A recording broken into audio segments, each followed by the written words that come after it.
अस्सलाम वालेकुम फ्रेंड्स। नाम है रकात जिसका मायने है सोना, बहुत ही खूबसूरत सा नाम। नाम है अमीसल जिसका मायने है सुस्त आदमी, बहुत ही खूबसूरत सा नाम। नाम है गाब, गाब नाम के मायने हैं जंगल, बहुत ही खूबसूरत सा नाम। नाम है नवीर, नवीर नाम के मायने है बुर्जन।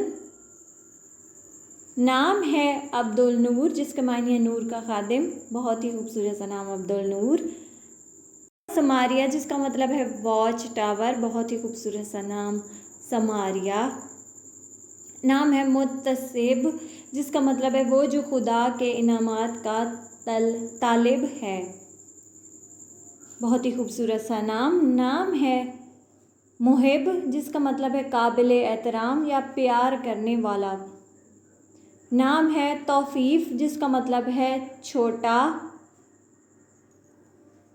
नाम है खुदाम जिसके मायने है नौकर, बहुत ही खूबसूरत सा नाम खुदाम।